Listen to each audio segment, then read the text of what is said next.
Muito bem, iniciemos então a nossa primeira palestra do Retiro Transfiguração. O título da palestra: Vivência dos Tempos Fortes. Estamos regravando a palestra que foi feita ao vivo no Instagram. Por motivos técnicos, não conseguimos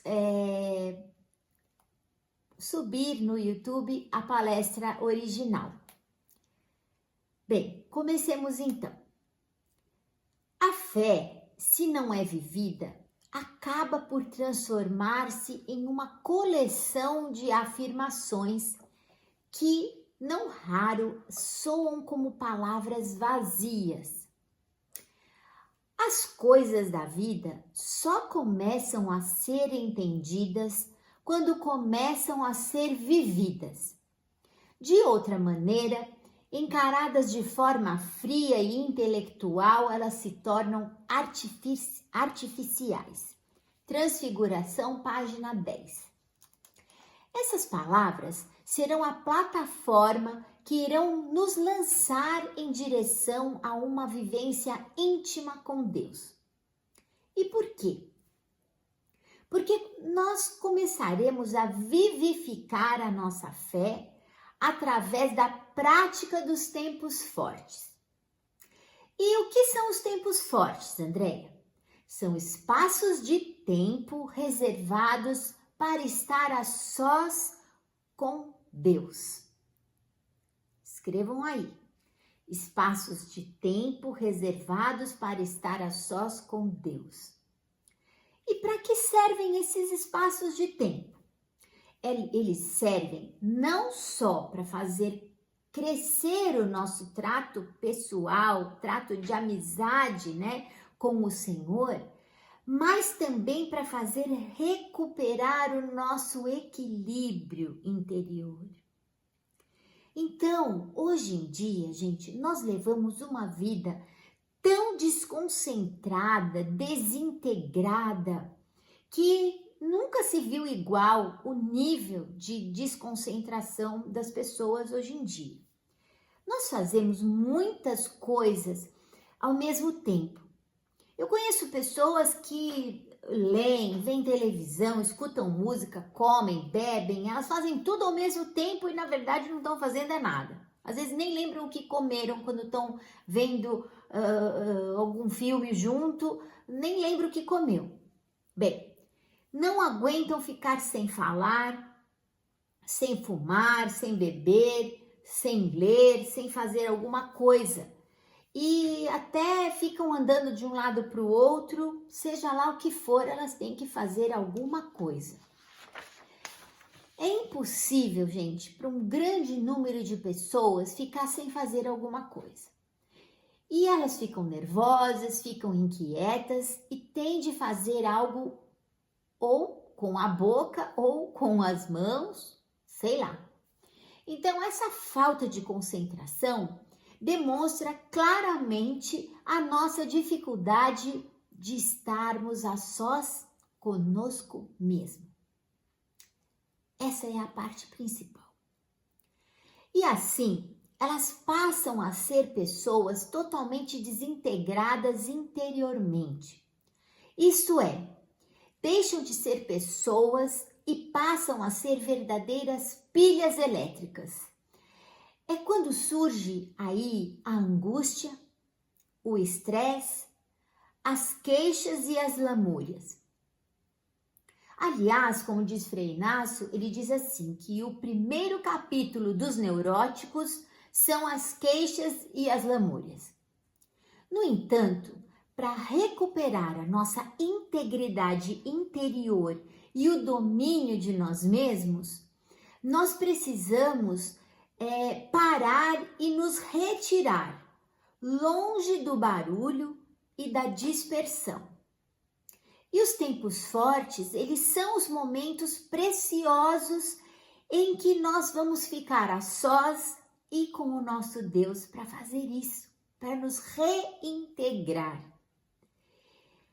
Mas é duro manter um relacionamento com Deus, sabem por quê? Porque Ele é um formidável desafiador. E é muito mais cômodo, gente, viver longe do seu fogo.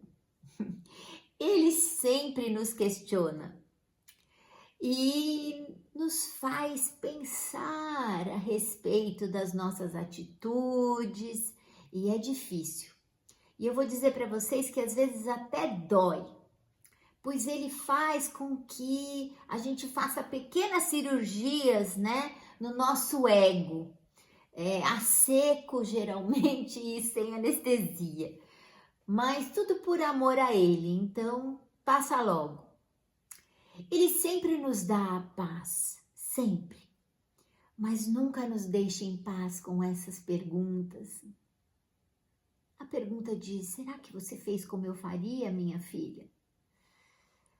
Por outro lado, nós sabemos que uma vida sem Deus não tem suporte para aguentar a pressão que a própria vida nos impõe. Então, lá em Deuteronômio 4, versículo 29, Deus fala assim: então procurarás o Senhor teu Deus e o encontrarás, contanto que o busques de todo o teu coração e toda a tua alma. Vocês querem ser pessoas de Deus? Vocês querem levar Deus a sério? Então, para começar, retirem-se por espaços de tempo para a solidão e o silêncio. Esse é o primeiro passo. Se vocês experimentarem verdadeiramente ficar a sós com o Pai, vocês verão como esses momentos vão inundar a alma de vocês de serenidade, de paz, de fortaleza. Tem gente que diz que não tem tempo para nada. Mas o Frei diz o seguinte, que tempo é uma questão de preferência. Então, o trato com Deus não é só uma questão de tempo, é uma questão de amor. Sempre se tem tempo para quem ama. Então, portanto, salve os seus tempos fortes, que os seus tempos fortes salvarão vocês.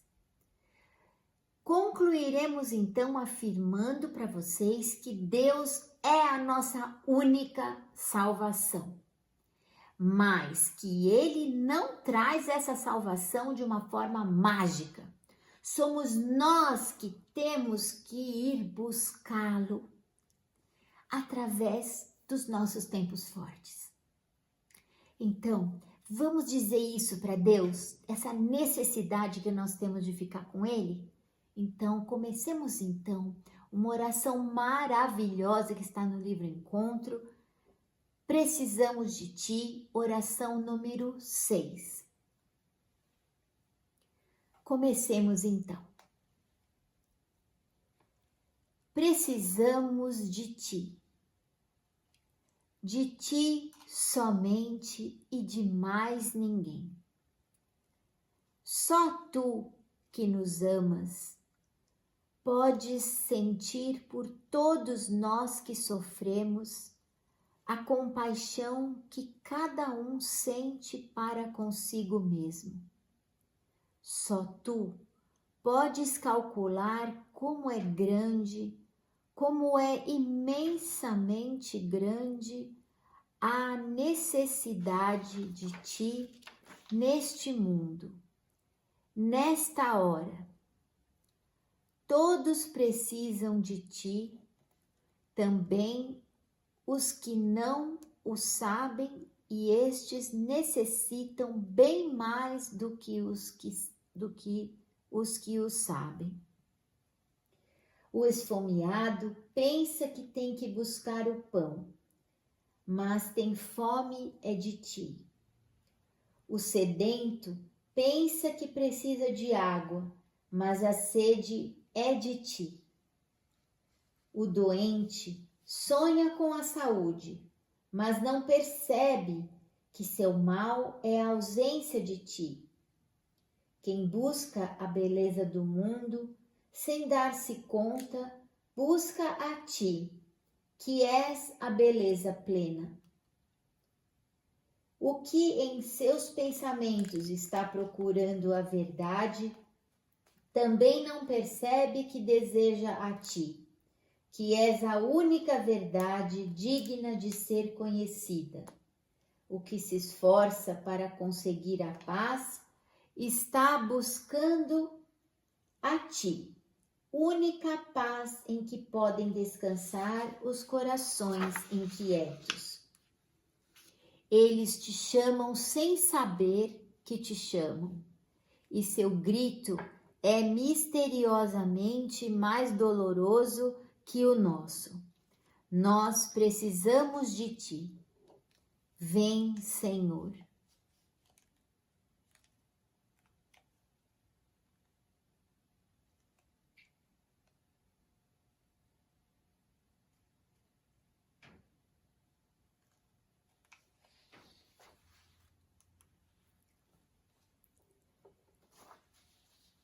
O Frei diz uma frase que marca a nossa vida. Somente se sabe o que se vive. Existem numerosas passagens na Bíblia, como em Isaías, em Josué, nos Salmos, em que o Senhor nos diz com bastante firmeza: não tenham medo. Entretanto, nós sabemos que as pessoas morrem de medo. Na verdade, gente, o sentimento do medo é um só, mas nós demonstramos esse sentimento do medo de várias maneiras, como por exemplo, medo de bandido, medo do escuro, medo da polícia, medo de barata e também os medos subjetivos, como o medo de morrer, medo da doença, medo de envelhecer, medo da pandemia. Nós colocamos, gente, o nosso medo nessas coisas, até porque fica de uma forma, é bom porque alivia um pouco a gente colocar um significado, né? Definir um local para nosso medo. Então a gente se ilude, né? Porque assim existe uma razão para eu ter medo. E assim eu não fico perdido, né, no meio do meu próprio medo. Mas como eu disse antes, o sentimento do medo é um só. Quer dizer o seguinte, gente, a fonte é uma só. A sensação que no fundo só contamos conosco mesmos, que nós estamos e que somos sozinhos. Por isso, o Senhor diz para nós com tanta firmeza, gente, não tenha medo, eu estou contigo, então não sinta mais medo, você não está sozinho, ele já te disse. Então, quando vier o medo, você fala, Senhor, o Senhor está aqui comigo, então alivie o seu coração, você não está sozinho, tá bom? Mas para que eu sinta o Senhor comigo, vai depender, gente, se vivemos ou não vivemos a fé. Quer dizer que quando o Senhor for o meu Senhor, quando o Senhor for o meu Pai, quando Deus for verdadeiramente o meu Deus, aí, em outras palavras, quando eu experimento vivamente que tu estás comigo, Senhor, que tu me envolves e me compenetras, me habitas e me povoas inteiramente, então, medo do quê? Medo de quem? Transfiguração, página 13. Agora, gente, para que o Senhor seja comigo, é preciso que eu o busque constantemente. E isso está escrito lá em 1 Crônicas 28, versículo 9. Se tu o procurares, ele se deixará encontrar.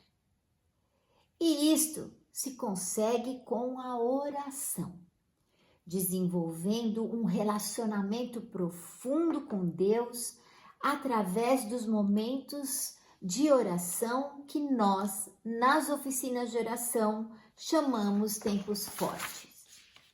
É na prática, gente, é na vivência desses momentos com Deus que nós construiremos dentro de nós uma estrutura, uma fortaleza para vencer todos os nossos medos.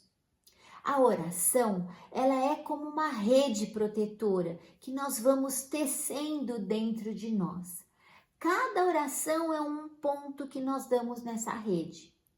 Como diz lá no primeiro capítulo do livrinho Transfiguração, só se sabe o que se vive. E a vida, gente, só pode ser sentida nas suas manifestações individuais, na pessoa individual. Não existe vida das massas humanas, não existe vida das abstrações. Então, o mandamento é um só para cada indivíduo. Amar a Deus acima de todas as coisas. E a Deus, meus queridos, se ama de joelhos, adorando. E quando eu digo, gente, de joelhos, eu não quero dizer para vocês de joelhos dobrados fisicamente só, mas com a alma ajoelhada e prostrada diante do nosso Deus e nosso Pai. Lembre-se, muita teoria mata a oração. Então nós temos que aprender a orar orando, a viver vivendo. Só se aprende a nadar, gente, nadando. Não adianta ficar fazendo teoria de mergulho, de nadada, se eu não entro na água. Então, cada experiência de oração é intransferível e também a nossa relação com Deus, ela é única. O valor da oração, ela aparece quando se descobre que dentro da realidade existe o amor. Então, em outras palavras, Deus é amor, conforme afirma o apóstolo João nas suas cartas. E no livro do Pequeno Príncipe, o autor diz assim, foi o tempo, olha que lindo que ele fala, foi o tempo que perdeste com a tua flor que a tornou tão importante para ti. Então vamos trazer isso para Deus. É o tempo que você perde, entre aspas, com o seu Deus que o torna tão importante para você. E além disso, esse é o tempo que conta para a eternidade. Tudo mais é passageiro, gente, como dizia Francisco de Assis. Só Deus é e basta. É um erro pensar que não se pode praticar a oração por falta de tempo. O verdadeiro motivo é a falta de preferência ou prioridade para estar com Deus. Essa é a grande verdade. Estamos sempre muito ocupados. Hoje, se você bobear para ver uma mensagenzinha rapidinho, você fica 15, 20 minutos, no mínimo meia hora para ver as suas mensagens, não é mesmo? Então, é um círculo vicioso. Presta atenção. Quanto menos se reza, menos vontade se tem de rezar. Quanto menos vontade de rezar, menos se reza. E quanto menos se reza, Deus começa a afastar-se de nós. Não é que Deus se afaste, gente, mas a sensação perceptiva que temos é que Deus é menos Deus em mim. Como que ele tenha se tornado alguém distante, alguém quase que inexistente. Isso está lá no Transfiguração, na página 28. Então, o que fazer quando isso acontece conosco? Gente, é preciso rezar sem vontade, para que venha a vontade de rezar. Porém, algumas pessoas dizem assim, orar? Ah, não, só quando eu tiver vontade. E essas pessoas pensam, que isso é uma demonstração de muita independência, de maturidade, mas na verdade isso mostra um infantilismo gigante, tá? Porque imagine, se a gente continua a viver nesse teor, né, nesse padrão, imagina só a gente dizendo assim, estudar, ah não, só quando eu tiver vontade. Ou então trabalhar, não, só quando eu tiver vontade. Onde é que a gente ia parar, pessoal? Né? Ia ser uma verdadeira anarquia, não é mesmo? Bom, então, para vivermos de uma maneira equilibrada, nós precisamos estabelecer uma hierarquia de valores. Organizar a vida, gente, de acordo com essa hierarquia, tá? E para nós cristãos, o valor prioritário é e deverá ser sempre Deus. Ele em primeiro lugar. Compreendemos então que devemos dar a Deus o que é de Deus. Então, vamos terminar então aqui com a oração Dou-te graças, Senhor. Na verdade, é um canto, mas nós vamos rezá-lo neste momento. Comecemos então. Dou-te graças, Senhor, de todo o coração. Na presença dos anjos, cantarei para ti, prostrar-me-ei em teu santuário, darei graças ao teu nome, pois tu és compassivo, sincero e leal, e a tua promessa supera a tua fama. Que te celebrem, Senhor, os reis e toda a terra, ao escutar as promessas de tua boca. Cantem os caminhos do Senhor, porque a glória do Senhor é grande. Quando caminho entre perigos, tu me guardas a vida, Senhor, porque o teu amor é eterno. Não desprezes a obra de tuas mãos.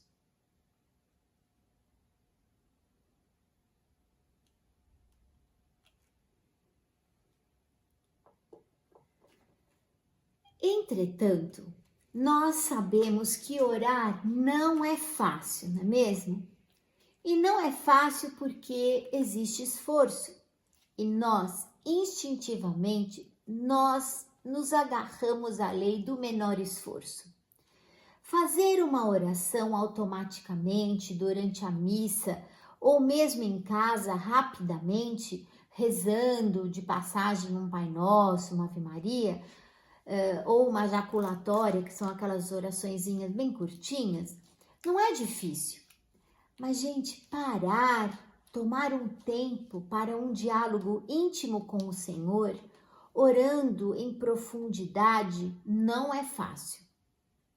Então eu repito, é por puro instinto, não fiquem tristes, que o ser humano se agarra à lei do menor esforço. Então é por causa disso é que nós instintivamente nós preferimos qualquer atividade exterior, porque é mais fácil, não é? Do que a atividade oracional interiorizada. E para a gente nos sobrepor a tudo isso, né? Já que o instinto foge, né, da oração, tem que se impor a convicção. E que convicção? É estar convicto, né, de que a oração ela é importante para você. Essa convicção, quer dizer, essa certeza, né, íntima da presença de Deus em nós, é que nos é transmitida pela fé. E é quando eu começo a orar que Deus começa a se tornar presente em mim. Na medida em que eu oro mais, Ele é cada vez mais alguém para mim. Resplandece a luz do seu rosto em mim. Isso é, Sente-se Deus cada vez mais próximo, vivo e presente. Transfiguração, página 31. Outro ponto importante da oração é o modo como oramos. Não é só a alma, gente, que ora. O corpo também deve e quer rezar.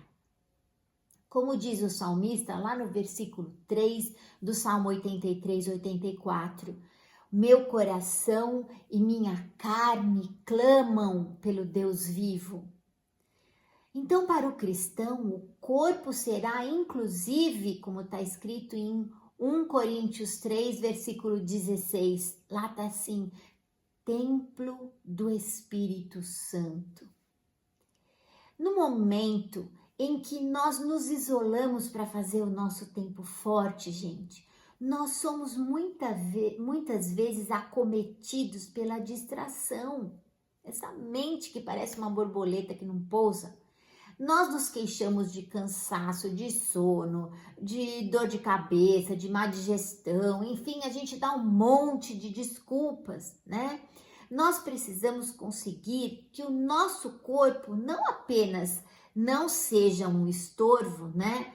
Ou um obstáculo para a nossa atividade oracional, mas que ele seja, sim, um fiel colaborador, que ele expresse os nossos sentimentos interiores, criando assim um clima de harmonia e paz em nosso interior, como também no nosso exterior. Algumas pessoas, ao ouvirem falar em posturas corporais para orar, já deduzem apressadamente que se trata de técnicas orientais e outras desse tipo. Porém, eu me recordo que quando eu fui fazer a minha primeira comunhão, a freira, né, a minha professora de religião na época, que me preparou, ela já ensinava o seguinte, que após eu comungar, eu voltasse com os olhinhos bem baixinhos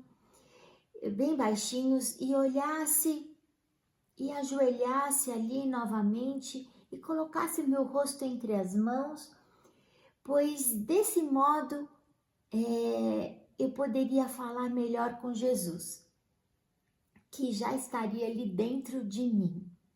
Então, eu não sei se essa freira sabia, se era do conhecimento dela, mas ela estava me dando as primeiras regras, né, para eu conseguir uma melhor colaboração entre o meu corpo e a minha alma, né, para eu entrar nessa oração profunda com Jesus.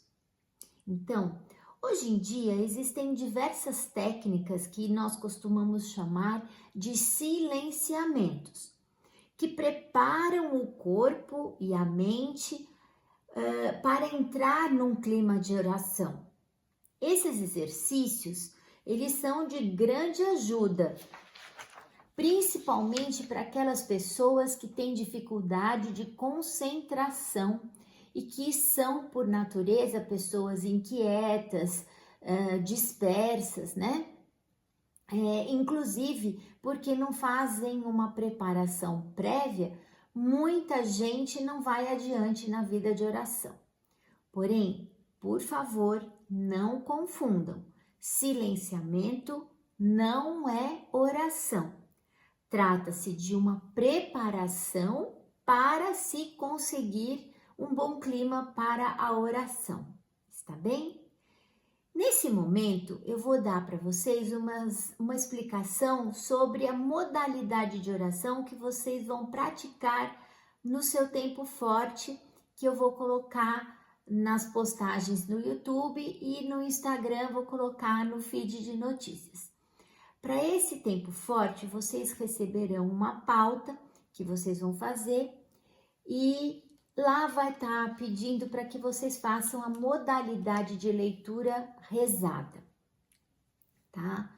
Essa modalidade já foi pedida no outro retiro, mas para quem nunca fez, eu vou explicar novamente.